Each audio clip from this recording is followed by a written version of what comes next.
Good morning students. कक्षा 11 की वाणिज्य वर्ग की ऑनलाइन क्लास में आपका स्वागत है।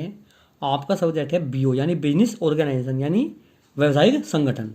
आज आपका टॉपिक है साझेदारी फर्म के गुण और दोष बताइए या साझेदारी फर्म के लाभ हानि बताइए। कल आपको साझेदारी फर्म के बारे में समझाया गया था। आज उसके लाभ हानि, क्या उसके लाभ हैं, क्या उसकी हानि हो सकती है यानी सीमाएं। इसकी पहला लाभ क्या है या पहला गुण क्या है? स्थापना एवं समापन सरल। जो साझेदारी फर्म है उसकी स्थापना और जो उसका समापन होता है वो बहुत ही सरल होता है कि क्योंकि समझौते के आधार पर ही व्यवसाय की स्थापना होती है और आपस में जोखिम को बांटते हैं और इसे बंद करना भी बहुत सरल होता है क्योंकि साझेदारी फर्म का पंजीयन अनिवार्य नहीं होता और फर्म का पंजीयन अनिवार्य न होने के कारण इसे बंद करने में कोई खास विशेष दिक्कत नहीं आती। नंबर 2, संतुलित निर्णय। साझेदारी फर्म में साझेदार अपनी अपनी विशिष्टता एवं योग्यता के आधार पर कार्यों का विभाजन कर लेते हैं यानी साझेदारों में सभी कार्य उनकी विशिष्टता और योग्यता के आधार पर बांट दिया जाता है, जिसके कारण केवल एक ही व्यक्ति विभिन्न कार्यों को करने के लिए बाध्य नहीं होता यानी प्रत्येक व्यक्ति को विशिष्टता के आधार पर अलग अलग कार्य दे दिया जाता है, जिसके कारण एक व्यक्ति पर सारे कार्यों का बोझ नहीं होता, जिसके परिणाम स्वरूप निर्णय लेने में गलतियां भी कम होती हैं तथा अधिक संतुलित मात्रा में निर्णयों को लिया जा सकता है यानी निर्णय लेने में कोई खास विशेष परेशानी नहीं होती। नंबर 3, अधिक कोष। क्योंकि साझेदारी फर्म में सभी साझेदारों द्वारा पूंजी निवेश की जाती है तो एकल स्वामित्व की तुलना में यानी एकाकी व्यापार की तुलना में अधिक पूंजी की व्यवस्था की जा सकती है तथा आवश्यकता पड़ने पर अतिरिक्त व्यावसायिक कार्य भी किए जा सकते हैं। अगला, जोखिम को बांटना। किसी भी साझेदारी फर्म में जोखिम को बांटने का उत्तरदायित्व भी सभी साझेदारों पर होता है यानी जो फर्म में जोखिम होता है उसे सभी साझेदार आपस में मिलकर बांट लेते हैं। इससे किसी एक व्यक्ति पर या किसी एक साझेदार पर फर्म की हानि का बोझ नहीं पड़ता। अगला है गोपनीयता। किसी भी साझेदारी फर्म को अपने खातों को सार्वजनिक करना एवं प्रकाशित करना कानूनी दृष्टि से अनिवार्य नहीं है, इसलिए सभी साझेदार अपने व्यवसाय से संबंधित सूचनाओं को गुप्त रखते हैं।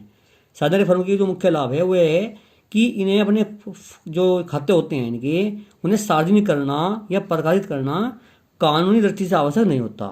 इसके कारण इनकी जो व्यवसाय संबंधी सूचनाएं हैं वो गुप्त रह पाती हैं। अब इसमें कुछ दोष भी हैं। पहला दोष क्या है? असीमित दायित्व।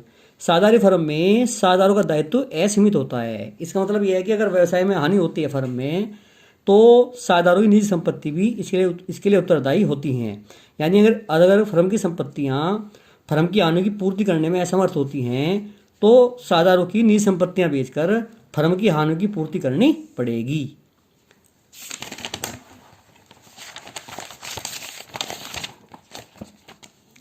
अगला है सीमित साधन।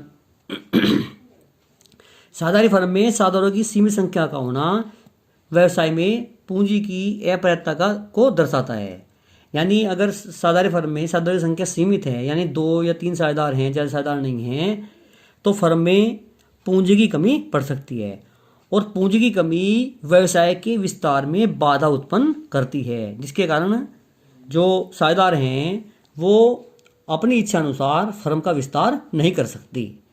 नंबर 3 है परस्पर विरोध की संभावना। क्योंकि साझेदारी विभिन्न व्यक्तियों का एक समूह है तो उनके द्वारा जो निर्णय ले जाते हैं वो मिलकर निर्णय लिए जाते हैं, जिसके कारण कभी कभी निर्णय लेने में मतभेद की संभावना रहती है और निर्णय लेने में देरी हो जाती है, जिससे फर्म को वित्तीय हानि उठानी पड़ सकती है क्योंकि सही समय पर निर्णय न लेने के कारण फर्म को हानि हो सकती है।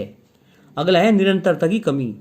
किसी भी साझेदार की मृत्यु होने पर, अवकाश ग्रहण करने पर, दिवालिया या पागल होने पर साझेदारी समाप्त हो जाती है यानी अगर कोई साझेदार की मृत्यु हो जाए या कोई साझेदार अवकाश ग्रहण कर ले या दिवालिया या पागल हो जाए तो साझेदारी समाप्त हो जाती है। सभी साझेदारों की आपसी सहमति के द्वारा इसे कभी भी समाप्त किया जा सकता है। इसलिए कहा जा सकता है कि साझेदारी फर्म में स्थायित्व एवं निरंतरता दोनों की कमी पाई जाती है यानी इसका कहने का अर्थ यह है कि साझेदारी फर्म में निरंतरता की कमी पाई जाती है यानी व्यापार लगातार नहीं चल पाता, एक लंबे समय तक व्यापार की स्थापना नहीं की जा सकती। किसी भी साझेदार के मृत्यु होने पर या उसके दिवालिया होने पर या अवकाश ग्रहण करने पर पुरानी साझेदारी समाप्त हो जाती है और फिर शेष बचे साझेदारों को नए सिरे से नई साझेदारी की स्थापना करनी पड़ती है।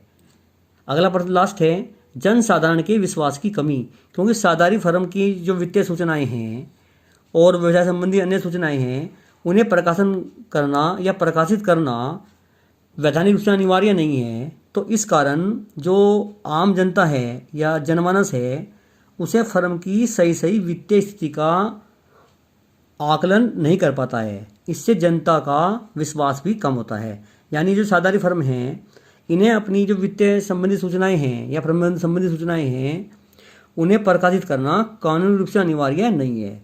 इसके कारण जो इनसे संबंधित व्यक्ति हैं, जो इनसे लेन देन करते हैं, उनके मन में फर्म की सही वित्तीय स्थिति के प्रति आशंका बनी रहती है। यानी उनका विश्वास फर्म के प्रति कम होता है।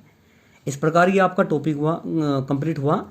आप इसे अपनी फोटोकॉपी में उतार लेंगे और साथ में आप इसे एक बार ढंग से रिवाइज भी कर लेंगे। धन्यवाद।